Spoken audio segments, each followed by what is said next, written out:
Hi, this is Robert Clinkenbeard and David Anderson with the Commercial Landscaper Podcast. We're going to take 20 minutes of your life to deliver some amazing content from accomplished leaders and business owners to provide you some value, to help you scale your business, to become a better father and push yourself to higher goals personally. We hope you really enjoy these shows, and we really encourage you to share this with your friends and network to help share these messages. I'm super excited to announce a new partnership we have with Site Recon. If you're tired of measuring properties, the Site Recon platform fully automates the measurements so you can then focus on sales. Think measurements, think Site Recon.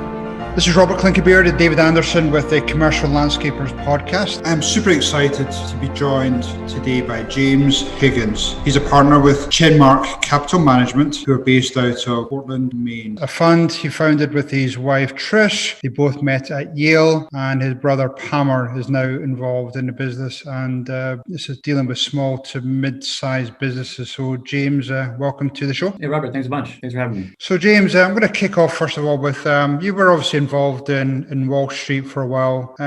Talk to me a little bit about how you switched from, that high-flying Wall Street action, and I can't even imagine how intense it is to then going into investing and operating businesses. Sure. Definitely a good question. I think for all three of us, so Palmer, Trish, and myself are all sort of equal partners in Chenmark, and I think all three of us, for a few different reasons, kind of came across two realizations. The first was that sort of the thought that the world would be kind of a more interesting and fulfilling place if we were sort of plugged into the quote unquote real economy and spending less time, or not sort of 12 to 16 hours a day staring at sort of numbers blinking up and down on a screen. And then the second piece was just that the investment opportunity associated with making controlled acquisitions of small to medium sized businesses was extremely compelling, and I think a little bit overlooked relative to more traditional investment strategies. So our thought was that we could kind of pivot and focus exclusively on this space, end up with a sort of a more sort of interesting, engaging, and fulfilling life, but also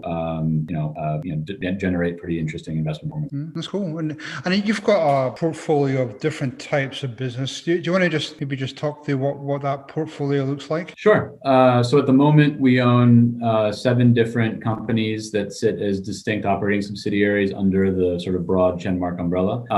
Of those 7, we split them into 4 industry groups. Sort of landscaping and property services is the biggest of the 4. We also own a lawn care business that we sort of think about as a separate vertical. We own a business in the food manufacturing space that makes frozen bread and bun dough. And most recently, we acquired a business in the tourism space that does boat tours and sightseeing tours out of the Booth Bay Harbor region here in Maine. Okay, cool. That's a good spread there. But one of the interesting things I hear, and when we talk about the landscape industry or lawn care industry, there's just that perception out there from parents of children who are still maybe at high school that it's just such a dirty, unprofessional business. You don't make any money. You see landscape trucks driving around the communities and they're beat up, no uniforms. So there must have been some type of reason why you thought, this is a good business to get into. Sure.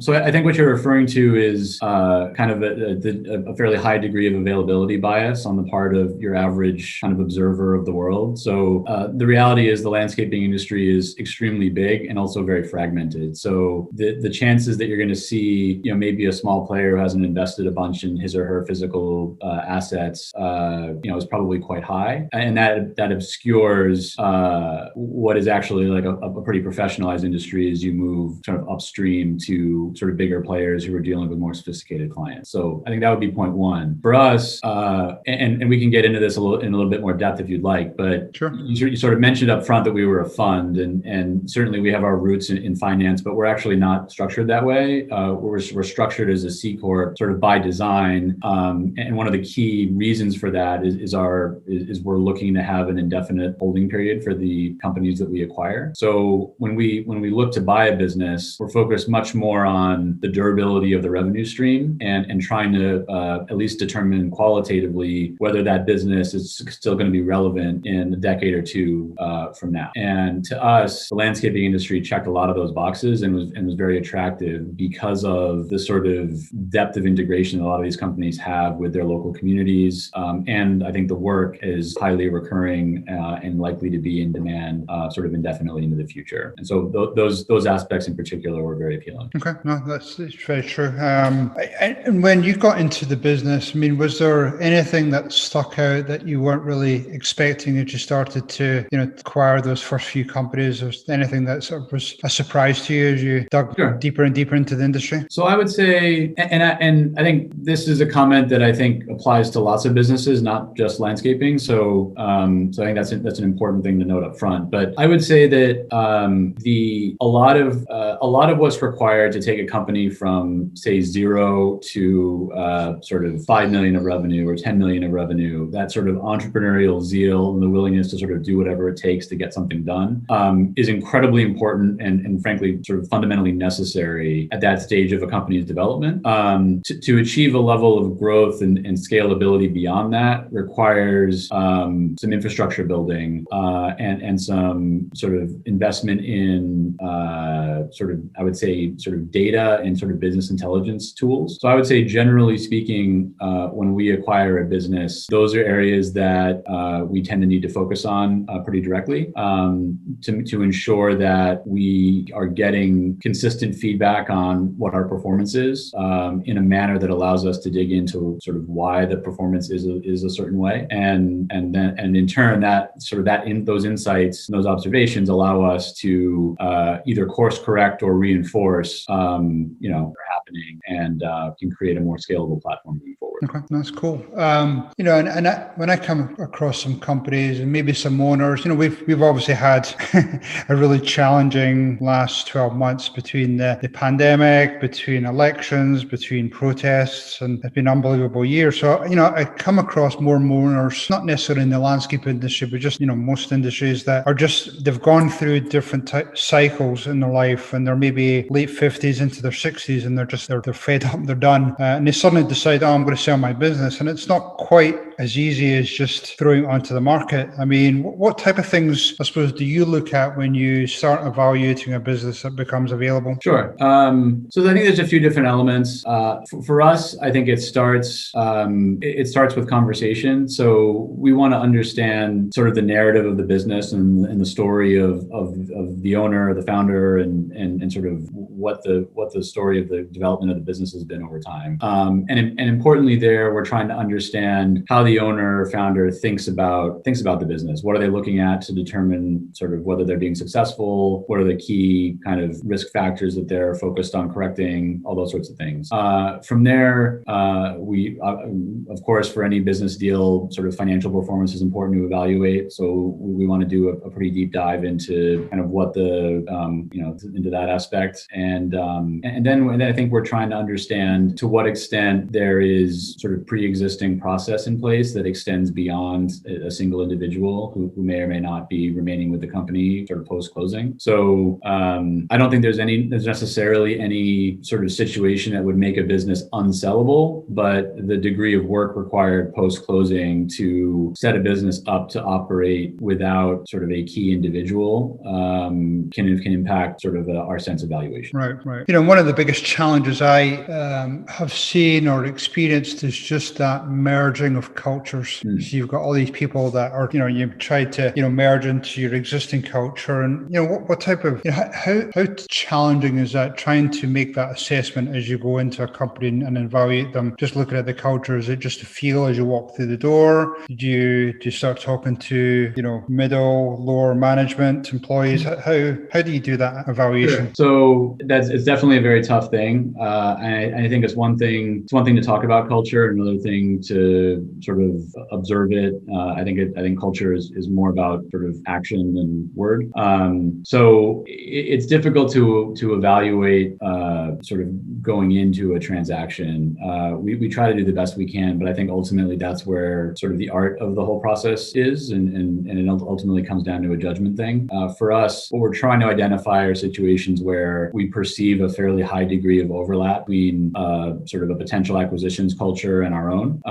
We try to sort of put some definition and thinking into kind of behavioral and cultural norms for what it means to be a sort of a Chenmark company. But we're looking for those things to be broad enough to allow for sort of each individual business under our umbrella to have its own kind of unique sort of personality, so to speak. Right. I would say it's for us, it's less about trying to like rewire an existing culture and sort of force our own onto a new business, and trying to find those areas where there's sort of strong pre-existing overlap, where the fit will be pretty good. And how does that work in the, you've obviously done a number now, but do you allow the two cultures to run side by side? You try and merge almost immediately within the first 2 or 3 months? How have you seen the best fit? So more of a side by side thing. So we tend to look. We're not looking to sort of centrally manage like a distributed group of companies from Portland, Maine. I think that is extremely difficult, and even at our current size, and also not really scalable. So we're looking to create a pretty decentralized organization where there's a lot of authority and autonomy on the part of our individual operating company CEOs to kind of shape the culture of their individual subsidiary, kind of as long as it's fitting within the sort of broad bounds of kind of the sort of Chenmark behavioral norms. So I guess that would be my first point. Within that, I would say we try to promote a lot of shared knowledge and sort of lateral communication across our companies in a way that's not. Ultimately, it works best for us if we can create systems that allow information to flow kind of horizontally rather than sort of vertically up to Chenmark, where it can be like processed and redistributed and sent back down. Right. So we try to focus a lot on opportunities to get sort of cross-functional teams across different businesses in on the same conversation, and that can be recruiting process or some new piece of software that one company is using that they think some others should try out, or someone's thinking about a new way to engage with customers. It can be a variety of different things, but I think the more we can engage sort of a broad cross-section of our teams in that conversation, that can create some sort of shared culture without it being kind of overly hierarchical in nature. No, and I've actually experienced that myself through, being part of the EO organization, where I think sometimes there's been a tendency to stick within your own industry and you're all learning from each other, but they haven't necessarily been exposed to other industries, other technology, other best practices in other industries. Yep. I think you start to bring all that together and you share those ideas because we're all experiencing the same challenges, whether it be people, technology. So I think it's great you do that. Now, one of the things I've been talking about recently is just, yes, you're a landscape company or a lawn care company, but the biggest part of your business is the people part. Mm-hmm. And I feel as though, again, a lot of other companies don't put enough emphasis on the people part, whether it be building the culture, training, hiring, onboarding. What type of steps have you taken just to try and deal with that, the people element? Sure. Well, really all of the above to a degree. I would say it's never perfect. So that I think you're absolutely right that it's incredibly important. And I sort of feel as though there's always more work to do. But I think in general, we'd want to have a pretty thoughtful approach to how we identify talent, how we move sort of individuals through a recruiting process, and that applies differently at different levels of the organization. But we want to have some thoughtfulness around kind of principles for what we want to achieve during that phase. And then once we've identified the people that we want to make sure that we're setting them up to be successful and perform well, but also to have sort of a good experience, so they'll end up being a sticky kind of long-term employee. So that involves making sure there's clarity up front on sort of roles and responsibilities and sort of their place in the organization. And then also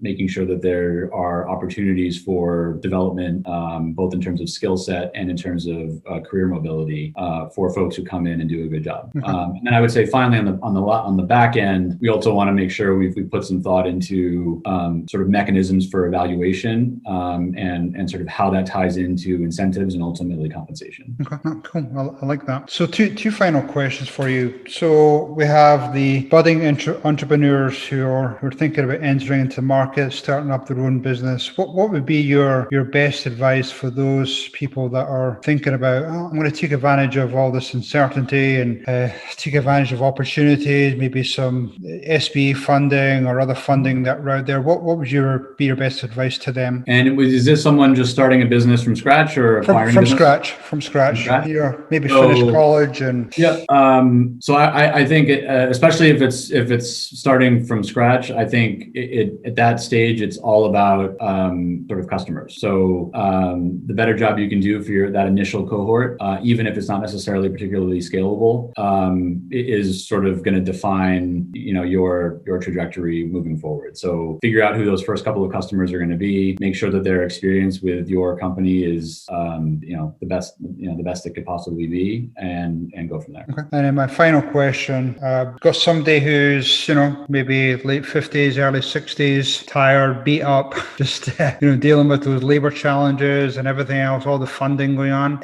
They're thinking about some type of exit in the short to medium term. What type of things are you telling that person or advice you can give them? So I would say my biggest piece of advice would be to, before you go into the process, figure out who are the people that you trust or that you use as a sounding board or whatever it is, and or if it's just sort of reflecting on your own. But I would really try to drive for some clarity around what you want to get out of the process. So is it just money? And if it is, that's fine. But are there other elements that you're trying to optimize for with respect to your involvement going forward, your sort of career, sort of post sale, what happens to your company after you're not involved? I think these are all things that I think as we have conversations with owners become relevant. And so I think going into a process with a lot of clarity around what you're trying to get out of it can help inform who you work with along the way, both in terms of advisors and in terms of a potential partner on the buy side. Right. No, that's great. Great message.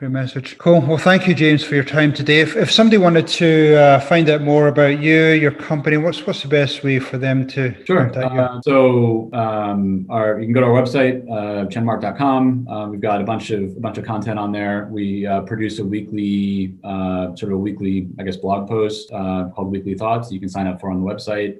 We're also not huge social media people, but got a reasonably active LinkedIn page. I think we're on Twitter at ChenHoldCo and on Instagram at Chenmark Holdings. Okay, cool. Awesome. Well, thank you for your time today, James. I really appreciate your time, and I look forward to talking to you. Yeah, thank you. I appreciate the opportunity. Hopefully that was pure dead brilliant for you today, and you got some great takeaways for your business or your personal life. This is Robert Clinkybeard along with David Anderson, and we'd love to get you and your friends to join us in our future journey. Two quick things before you go, listeners. Check out our website, commerciallandscapers.com. You can subscribe, you can share with your friends, but more importantly, check out our new sponsor, Site Recon. We're going to make your sales process, your estimating way easier, so you can spend more time in your proposals. Thanks everyone. Cheers.